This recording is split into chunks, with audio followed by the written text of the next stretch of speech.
teknologi informasi dan komunikasi di daerah. Ada permasalahan. Kemudian bagaimana kita menyelesaikannya? Kita ada input ya, ada uang, alokasi APBN 5 triliun, kemudian indikator kinerjanya penyerapan berapa persen, kemudian ada kegiatan aktivitas membangun berhubungan pusat, membangun kabel fiber optik, sebuah proses, kemudian akan menghasilkan terbangunnya kabel fiber optik, terbangunnya sambungan telepon, berapa kilometer, berapa sambungan telepon kan gitu.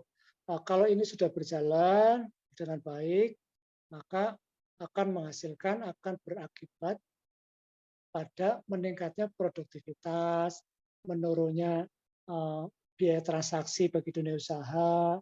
Terus diukurnya dari apa? Produktivitas diukurnya dari angka produktivitas masyarakat. Kemudian terkait dengan meningkatnya pengguna telepon, diukurnya dari apa? Diukurnya dari jumlah pengguna telepon, jumlah UMKM baru yang tumbuh berapa persen gitu ya. Nah, itu adalah indikator kinerja, contoh terus targetnya berapa persen. Kemudian akan berdampak apa lagi? Akan berdampak pada meningkatnya pertumbuhan ekonomi.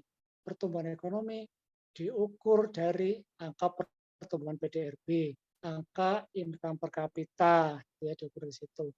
Income per kapita, cara menghitungnya bagaimana? Cara menghitungnya jumlah total produk domestik regional bruto dibagi jumlah penduduk yang ada di daerah itu. Maka ketemulah income per kapita masyarakat. Nah, itulah sebagai impact akhir. Nah, ketika impact akhir meningkat pertumbuhan ekonomi, kesejahteraan meningkat, maka permasalahan kesejahteraan masyarakat terselesaikan. Ini sebagai contoh alur pikir kita, cara berpikir kita ketika kita akan membuat penyusunan dokumen perencanaan, udahnya seperti itu. Terus bagaimana, Pak, kalau misalkan contoh yang terintegrasi? Nah, kita lihat contoh yang terintegrasi dari tadi tingkat kemiskinan yang tinggi ya. Kita lihat tadi kita akan berusaha untuk menurunkan tentunya angka kemiskinan. Nah, ketika akan menurunkan angka kemiskinan, target kita buat contoh 5% misalkan. Itu bisa dilanjut Pak Agus, kita bisa lanjut. Kita punya target misalkan menurunkan angka kemiskinan 5%. Ini kan kondisi yang diinginkan selama 5 tahun. Terintegrasi, siapa saja yang akan berkontribusi dalam rangka menyelesaikan target kinerja. Ini kan berbicara indikator kinerja ya. Berbicara tentang indikator kinerja pembangunan daerah. Ada target angka kemiskinan 5%. Kemudian siapa yang berkontribusi untuk menyelesaikan ini?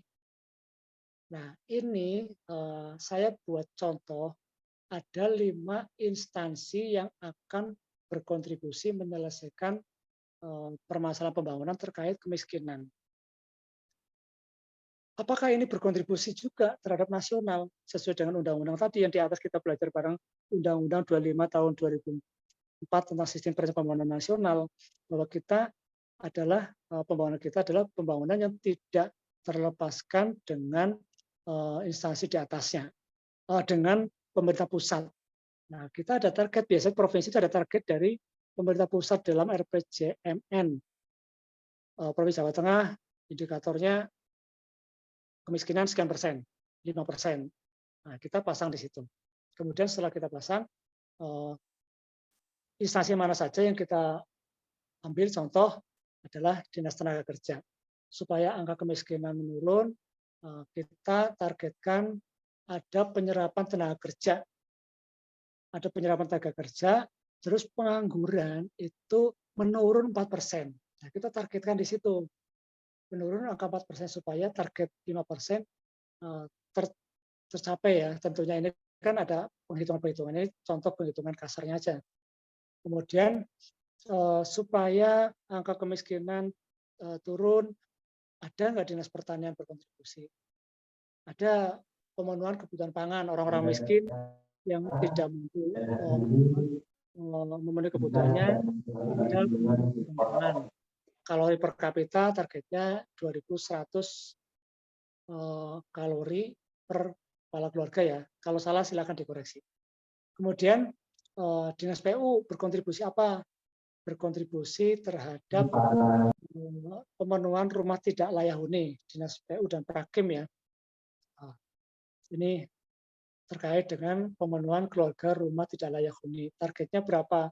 Dari 100 orang miskin kita targetkan 90% misalkan ya. Kemudian angka terkait dengan dinas pendidikan, kita targetkan terkait dengan angka partisipasi sekolah dan angka partisipasi kasar dan angka partisipasi kasar targetnya 100% gitu ya. Kemudian angka partisipasi murni sekolah 100% juga. Jadi tercapai semua. Terus kesehatan, meningkatnya pemenuhan atas kesehatan, cakupan layanan kesehatan juga harus terpenuhi 100%. Ini nanti yang ada di OPD itu harus masuk di dalam dokumen rencana strategis. Nah, kalau kemiskinannya ada di dalam dokumen RPJMD, gitu ya. Kemudian yang angka penurunan pengangguran itu adalah ada di dalam program perluasan kesempatan kerja miliknya Dinas Tenaga Kerja. Penyerapan angkatan kerja target 40% harus tercapai. Kemudian dengan apa kegiatannya? Dengan pelatihan tenaga kerja, penyaluran bantuan modal sebesar 500 juta. Nah, ini adalah contoh pengintegrasian dalam rangka penyelesaian permasalahan pembangunan di pemerintah daerah terkait dengan kemiskinan sampai dengan turunannya harus didukung oleh OPD yang ada di dalam dokumen rencana strategis. Programnya masuk di dalam rencana strategis dan RPJMD, sedangkan kegiatannya itu nanti dan kegiatannya akan masuk di dalam dokumen Renstra OPD. Saya kira itu Pak Agus Salim, mohon maaf. Ini yang terakhir penutup, penekanannya adalah bagaimana supaya kita membuat dokumen perencanaan pembangunan daerah yang berkualitas. Kemudian ini juga harus mendukung kepada keberhasilan pencapaian tujuan pembangunan daerah. Jadi sudah saya sampaikan tujuan pembangunan daerah yang termuat di dalam Permendagri 86 ada 4. Usahakan kita ikut itu. Di antaranya adalah peningkatan dan pemerataan pendapatan masyarakat. Kita tingkatkan kesempatan kerja, kita naikkan lapangan berusaha, kita naikkan, meningkatkan akses serta kualitas pelayanan publik dan daya saing. Nah, mudah-mudahan ini dengan penekanan ini bisa tercapai semua tujuan pembangunan daerah dan perencanaan pembangunan daerah yang berkualitas. Apa yang diinginkan oleh Bappenas, kita sebagai fungsional perencana diharapkan mampu menyusun sebuah dokumen perencanaan yang berkualitas. Demikian yang dapat saya sampaikan. Apabila ada tutur kata saya kurang berkenan, saya mohon maaf yang sebesar-besarnya, atau saya kembalikan kepada Ibu Moderator. Wabillahi taufiq wal hidayah. Wassalamualaikum warahmatullahi wabarakatuh. Waalaikumsalam warahmatullahi wabarakatuh. Oke.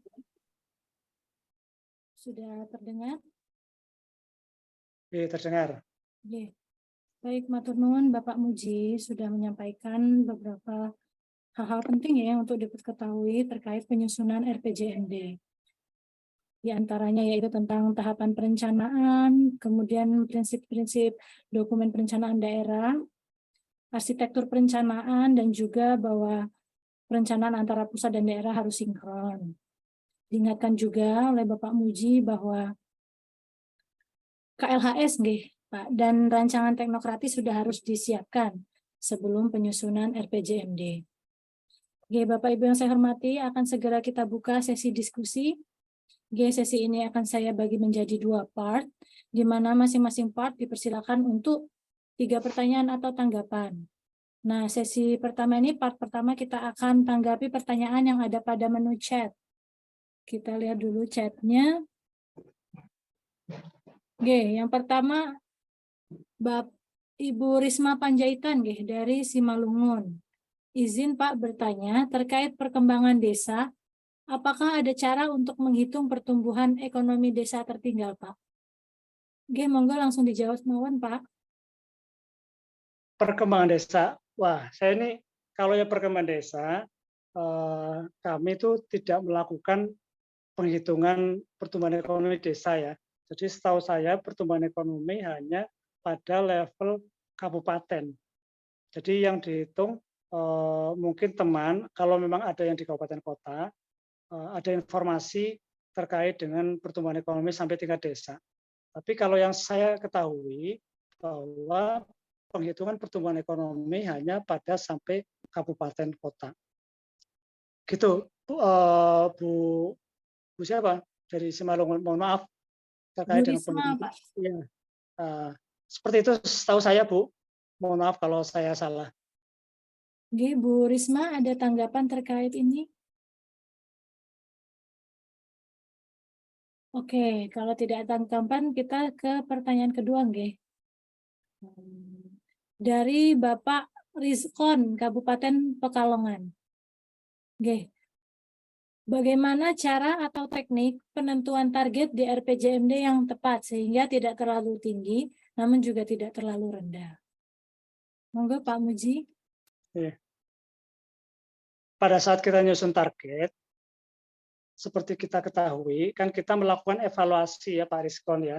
Kita melakukan evaluasi kondisi di 5 tahun ke depan. Di 5 tahun ke depan itu bisa target itu menggunakan model apa ya, peramalan ya, tapi sebenarnya jangan peramalan ya, tapi yang dihitung secara ilmiah, bisa menggunakan rata-rata target kira-kira berapa tahun ke depan, itu ada alat hitungnya, bisa menggunakan statistik, bisa juga menggunakan model rata-rata pertumbuhan, rata-rata selama dihitung selama 10 tahun atau 5 tahun, terus ada berapa persen kenaikan setiap tahunnya. Nah, bisa juga yang paling mudah itu ada teori, ini membolehkan juga. Tahun sekarang misalkan 100, tahun sekarang 10%, tahun kemarin adalah 2,5%, berarti ada kenaikan 2,5%. Itu juga bisa dipakai. Berarti kemarin naik 2,5%, berarti tahun depan naik 2,5%, naik depannya lagi naik 2,5%. Silakan model-model penghitungannya macam-macam Pak Rizkon ya, bisa di-download. Mungkin Pak Rizkon waktu di Klub Fungsional Perencanaan Muda juga sudah pernah mendapatkan. Itu yang penting ada rumusnya, bukan berdasarkan intuisi atau kira-kira. Jadi kalau kita menghitung target bisa juga melihat pada kemampuan kondisi daerah masing-masing. Kira-kira dengan target segitu mampu nggak kita melaksanakan itu. Seperti halnya ketika kita membuat target pendapatan daerah. Target pendapatan daerah kalau di pemerintah Provinsi Jawa Tengah itu saya tanyakan, dia menghitungnya adalah berdasarkan pertumbuhan ekonomi. Pertumbuhan ekonominya berapa, maka dia sebagai alat hitung. Jadi kalau pertumbuhan ekonomi turun, ya ini yang berbahaya gitu, yang berbahaya. Pertumbuhan ekonomi turun, masa pendapatan mau turun itu lah. Ini yang berbahaya. Nah, sehingga pertumbuhan ekonomi kita ya selalu akan bernilai positif. Bernilai positif. Pas ketika kita jadi COVID kan kita negatif ya, turun ke bawah.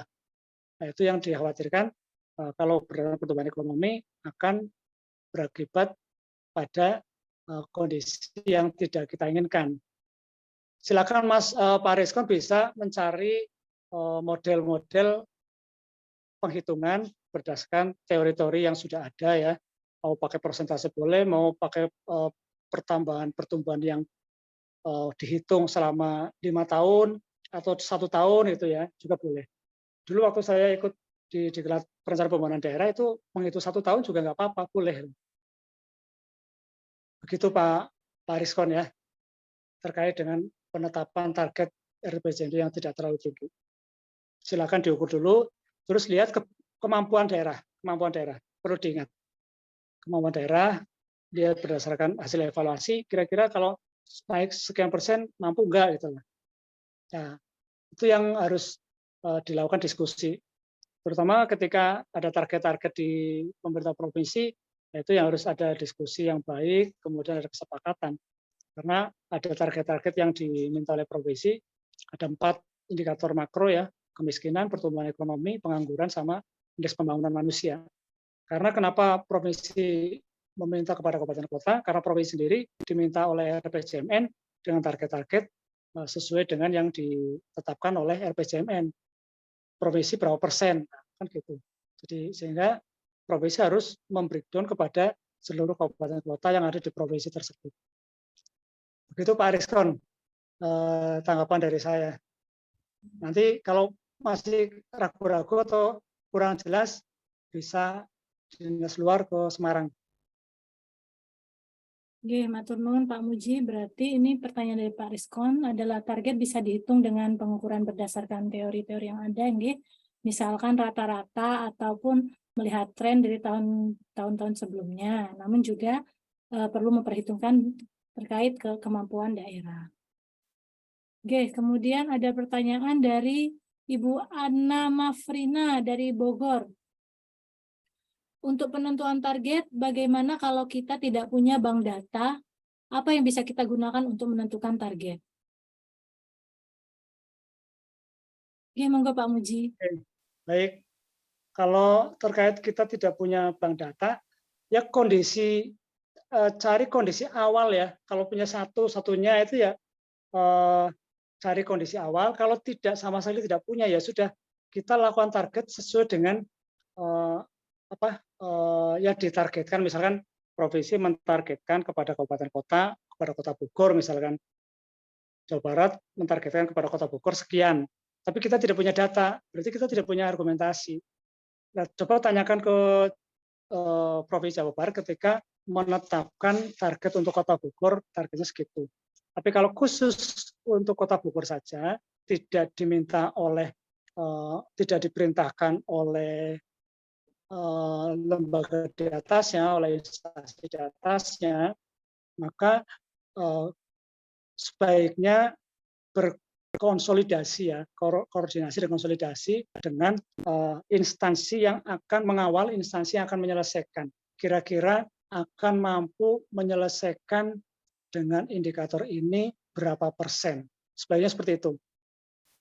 Banyak kok yang daerah-daerah yang tidak memiliki bank data, bahkan ketika ada target pertama kali, dia tidak punya data sama sekali. Ya udah, itu koordinasi dan konsolidasi dengan instansi yang akan mengawal, instansi yang akan menyelesaikan, yang akan dipasang di dalam rencana strategisnya. Kira-kira kemampuannya berapa untuk menentukan targetnya. Jadi jangan Bapeda yang menentukan. Sebaiknya bersama-sama dengan instansi yang akan menyelesaikan. Karena target-target itu akan masuk di dalam dokumen rencana strategisnya mereka. Gitu. Tapi kalau indikator-indikator kinerja utama itu saya kira datanya ada ya. Tapi biasanya yang tidak adalah yang tidak ada pada indikator-indikator yang penyelenggaraan pemerintah. Yang mungkin urusan ya yang tidak ada ya. Biasanya seperti itu. Izin bertanya Pak. Halo, Assalamualaikum. Waalaikumsalam. Halo. Pak. Ya silakan. Maaf. Izin bertanya Pak. Seandainya gini, kita sudah mempunyai target Pak, tapi kita nggak punya tadi data pendukungnya. Nah, yang jadi masalah adalah begitu kita menentukan itu, data itu tidak dipercaya gitu loh Pak.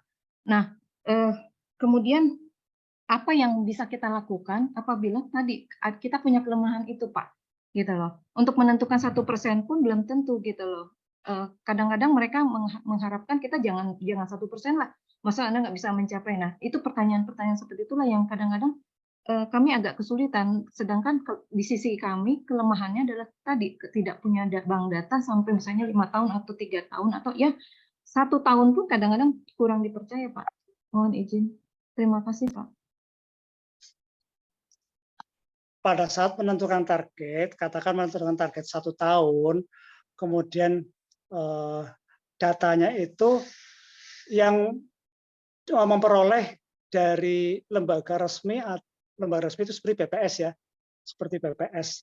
Jadi pernah juga di sini itu Badan Pemeriksa Keuangan itu menanyakan siapa yang mengeluarkan data ini gitu loh.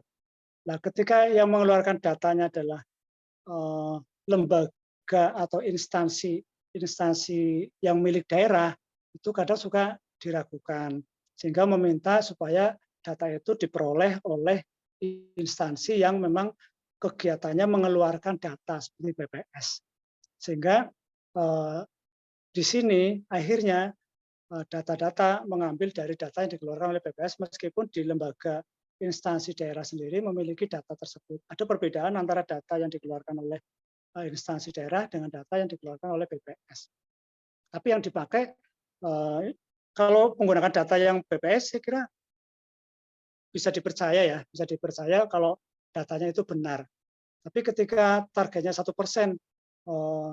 targetnya 1% ditolak, kenapa harus 1%? Mestinya targetnya 2% itu loh. Dijawab aja bahwa ini adalah berdasarkan kemampuan daerah dalam menyelesaikan atau pencapaian target. Kalau saya begitu, Bu Ana. Pak boleh nyambung dengan Kemendagri, Pak? Ya, Kan, boleh. kan kita sekarang itu kalau membuat indikator, sasaran, tujuan, dan segala macam mengikuti Kemendagri 050 ya, betul. 5889 2021, Pak. Ya, betul. Nah itu yang patokan itu yang kadang-kadang kita kesulitan Pak nyari untuk mendapatkan targetnya gitu loh Pak, itu Pak barangkali. Ya, itu kan baru ya, yang baru diterbitkan ya. Betul Pak. Kalau misalkan itu kan itu wajib karena itu sudah keputusan Mendagri ya, wajib dianut oleh kita. Meskipun ada beberapa daerah yang meminta bahwa ini tidak ada datanya, tolong bisa diganti yang lain itu ya. Seperti kasusnya nama program kan terus muncul ada pemutakhiran ya. Mudah-mudahan ada pemutakhiran terkait dengan indikator kinerja yang bisa dilaksanakan atau bisa dicari datanya di daerah, Bu. Ini memang agak kesulitan ketika kita sudah dikunci dengan indikator-indikator itu, kemudian targetnya kita kesulitan. Ya, sebaiknya ya formulanya kita lihat di formula indikator, bisa nggak itu dikerjakan oleh kita di formula itu. Saya sendiri itu kan tebal sekali ya, sampai berapa ratus halaman ya Bu? Iya betul Pak. Nah itu di formulanya aja, di formulasinya itu dicari kira-kira bisa dikerjakan oleh kita atau tidak. Kalau tidak bisa dikerjakan oleh kita bisa melakukan kerjasama dengan daerah, bukan dengan instansi yang memang bekerjanya adalah menghitung atau melakukan menghitung target-target itu yang memang bisa dikerjasamakan. Kalau saran saya gitu, dengan organisasi atau yang instansi yang memang tugasnya melaksanakan penghitungan indikator-indikator. Karena formula itu bisa diserahkan di pihak ketiga kan, kemudian hasilnya kita ambil bahwa ini dihitung oleh organisasi A, oleh instansi A, kemudian hasilnya kita pakai. Iya, intinya berarti ada formulasi untuk penghitungan ya Pak? Ada formulasi. Kalau mengeluarkan indikator harus ada formulasinya.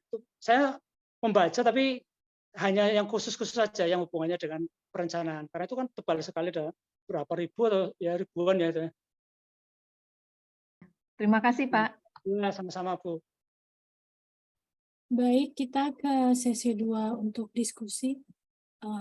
Apakah ada para peserta yang ingin open mic atau open camera untuk sesi 2 ini?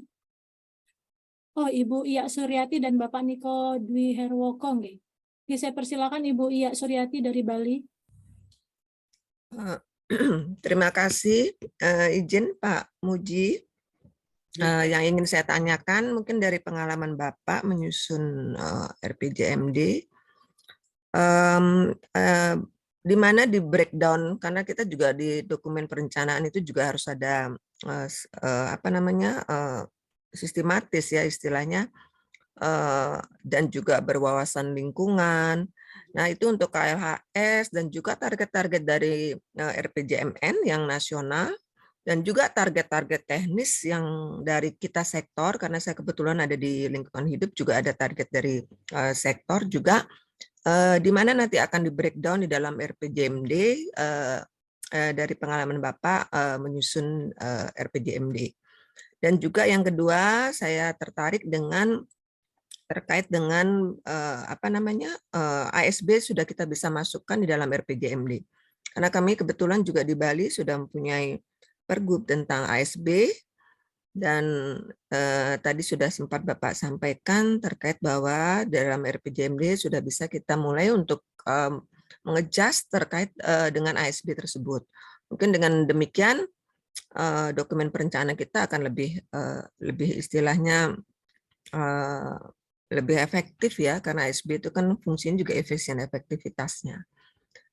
Dan yang lain juga kebetulan kami juga ada kendala terkait juga dengan teman-teman tadi yang lain, bahwa itu juga terkait dengan penentuan target yang sampai saat ini saya juga beberapa kali dalam ikut dari diklat ataupun dari bintek-bintek di daerah yang juga dari Bappenas juga hadir, itu yang akan menjadi juga salah satu yang sampai sekarang saat ini saya masih tanda tanya terkait ketepatan target kita.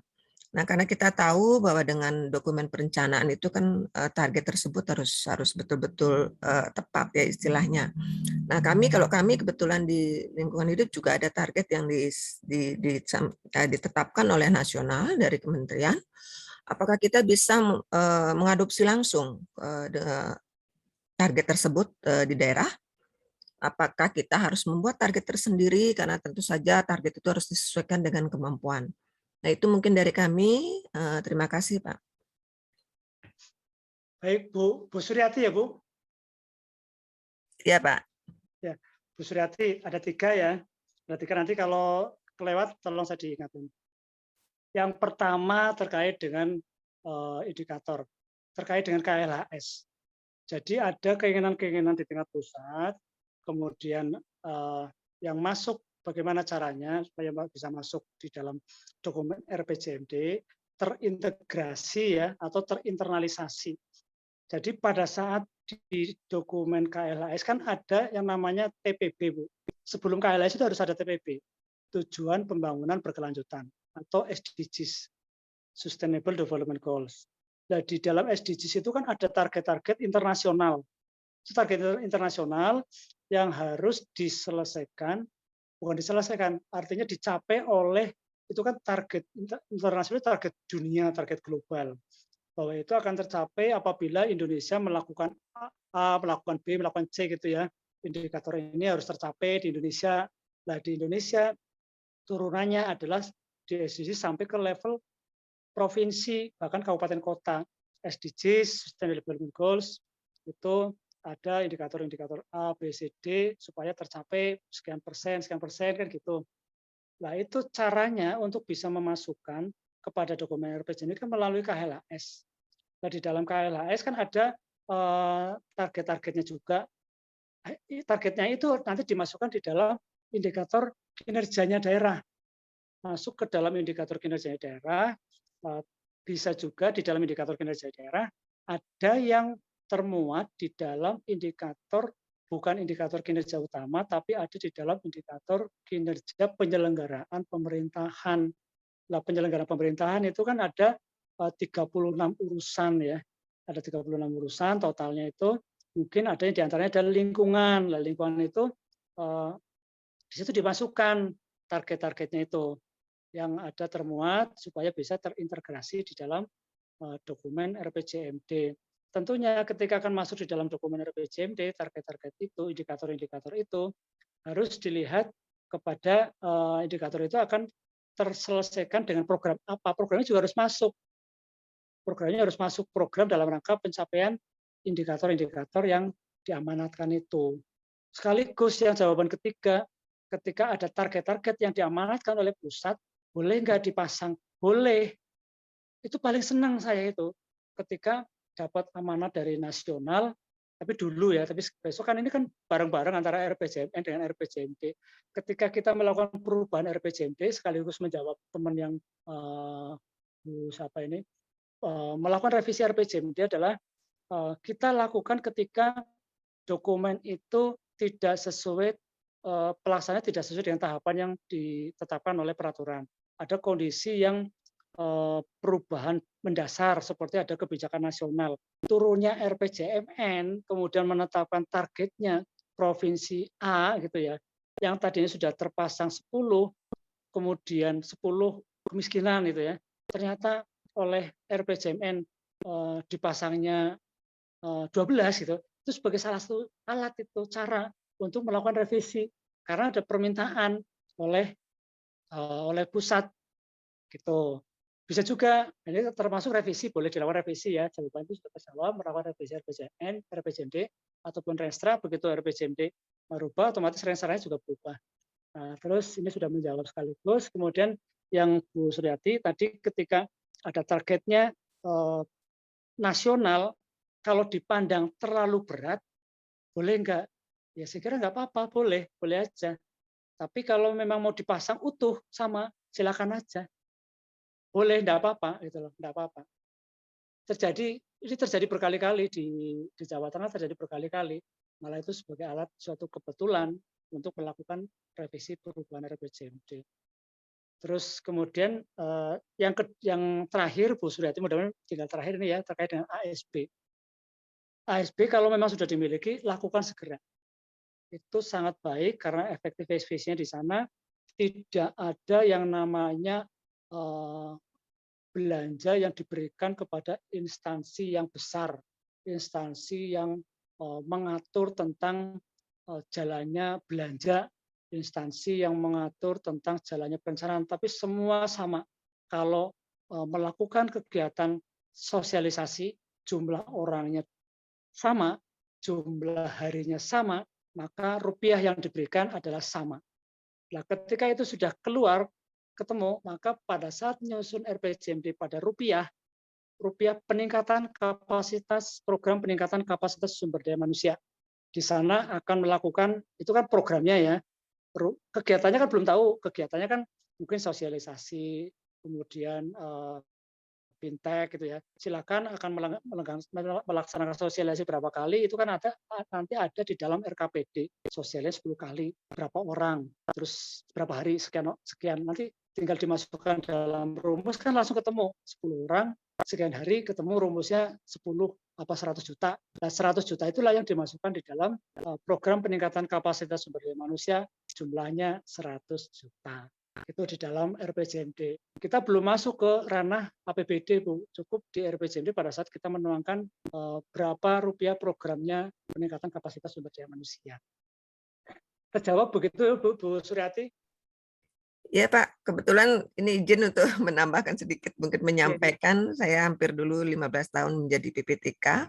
Hal saya melihat bahwa itu komposisi itu sepertinya ada tidak pas, dan saya waktu diklat sebelumnya, mungkin 5 tahun lalu, saya sebagai hasil kinerja output saya dalam waktu diklat, saya membuat paper, kita presentasi pribadi masing-masing, jadi saya mengangkat itu, bahwa harus adanya komposisi istilahnya untuk efisien efektif, dan ternyata jawabannya ada di setelah itu ada aturan tentang ASB. Jadi itu ya, saya juga sangat memang harus begitu karena kita anggaran tidak bisa istilahnya kalau tidak pas ya, misalnya contoh orang yang kinerjanya harus dengan kinerja mungkin evaluasi, tetapi anggaran untuk keluar daerahnya lebih banyak, istilahnya begitu. Ya, ternyata itu bagus sekali ASB itu. Ya semoga di daerah nanti di Bali sudah lebih intensif lah untuk diaplikasikan. Terima kasih Pak, terima kasih banyak. Terima kasih sama-sama Bu Suryati. Alhamdulillah bagus bisa melakukan ASB. Baik, pertanyaan selanjutnya dari Bapak Niko Dwi Hermoko, dipersilakan untuk open mic Bapak. Ya, terima kasih Pak Kencana. Mohon izin Pak Muji, kenalkan saya Niko dari Kabupaten Lamandau. Izin saya mau bertanya Pak. Jadi terkait penyusunan RKPD, ini pengalaman di tahun kemarin itu kita kan penyusunan RKPD itu kan baik IKU maupun indikator penyelenggaraan itu kan merupakan breakdown dari RPJMD. Ya, betul. Nah, tapi pada saat itu perjalanan saya kurang ingat ya, di bulan Maret atau di bulan April itu ada diundang oleh provinsi, kita diminta melakukan rakortek. Kemudian di situ ternyata banyak sekali indikator-indikator dari pusat itu yang harus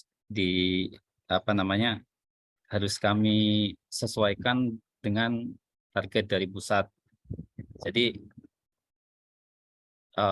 itu yang pertama, ada indikator-indikator rakortek yang harus kami masukkan. Kemudian juga di bulan Juni kalau tidak salah itu ada pedoman dari Permendagri 81 tahun 2022.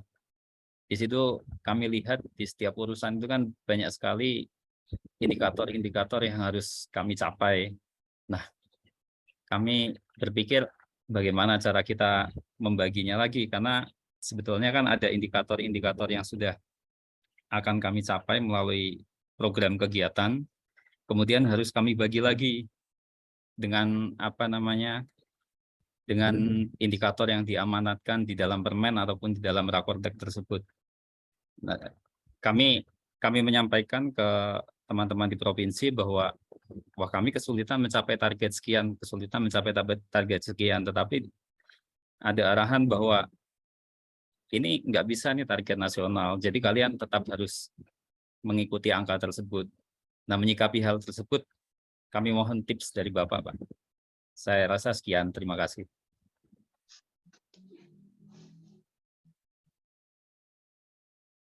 Baik, Pak. Terima kasih. Memang target nasional itu memerintahkannya bukan ke kabupaten ya, Pak. Jadi memerintahkannya adalah ke provinsi. Kemudian provinsi itu ketika Bapak-Bapak dan Ibu sekalian mendapat, kalau saya bilang tekanan ya, ketika tekanan di dalam rapat koordinasi teknis perencanaan daerah memasukkan target-target sesuai dengan hasil breakdown yang dihitung oleh pemerintah provinsi, ketika Bapak juga harus menyelesaikan target-target yang sudah diamanatkan oleh Menteri Dalam Negeri, gitu ya. Maka saran saya mensikapinya, Bapak penuhi apa yang diinginkan oleh keduanya dipenuhi, Menteri Dalam Negeri penuhi, kemudian amanat nasional breakdown-nya juga memenuhi. Dengan catatan, provinsi itu juga harus memperhatikan, juga harus melihat kepada daerah yang mendapat amanah oleh provinsi tersebut. Dengan memperhatikan, caranya memperhatikan bagaimana, maka Bapak dan Ibu kebutuhannya apa yang harus dilakukan ketika harus mencapai target itu. Kemudian target itu ketika diminta sekian, Bapak hanya mampu sekian karena kondisi kemampuan Bapak sekian. Maka kekurangannya harus diminta kepada provinsi. Itu catatan kita.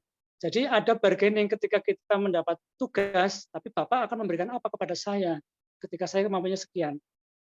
Sama seperti yang pernah dilakukan oleh pemerintah provinsi ya. Bukan, pemerintah pusat mengamanatkan pertumbuhan ekonomi 7%. 7% harus dilakukan oleh provinsi A. Padahal setelah dihitung ketika target pertumbuhan ekonomi 7%, kita juga harus melaksanakan urusan pembangunan daerah. Ternyata 7% itu butuh uang kurang lebih sekitar sekian ribu triliun. Gitu. Terus dihitunglah semua anggaran APBD. Terus semua anggaran investasi masuk. Jadi pertumbuhan ekonomi kan diukur dari konsumsi, investasi, kemudian pengeluaran pemerintah, ekspor dan impor gitu ya. Ini sama dengan C plus I plus G plus X min M ya. Nah, kemudian kita hitung ternyata butuh sekian ribu triliun. Nah, kondisi di daerah A ternyata hanya mampu 900 triliun. Butuh 100 triliun. 100 triliun adalah seberapa besar kontribusinya pusat kepada provinsi A supaya mendapatkan 100 triliun. Maka pusat membangun jalan tol di daerah itu, membangun pelabuhan di jalan itu, mencari investor dari Singapura, bangunlah di daerah itu, mencari investor di Cina, bangunlah di situ, gitu ya. Itulah ada bargaining ketika kita mendapat amanah seperti itu. Sama seperti Bapak, Pak. Jadi Bapak harus begitu. Apa yang diminta, saya saya hanya mampu untuk mencapai sekian. Sisanya adalah kontribusi Bapak terhadap kita. Itu ada bargainingnya, Pak. Itu yang trik-trik saya seperti itu, Pak, kiat-kiatnya. Ketika saya membuat master plan perencanaan Perpres 79. Kalau Jawa Timur kan 80. Nah, kebetulan saya diminta oleh pimpinan untuk membuat master plan-nya. Jawa Timur yang nomor 80. So, akhirnya rapat-rapat di Kementerian Maritim dan Perekonomian, akhirnya ketemulah. Kita juga menggali itu, akhirnya turunlah berapa ratus miliar yang harus diturunkan atau berapa triliun yang harus diturunkan ke provinsi A. Begitu kiat-kiat saya, Pak.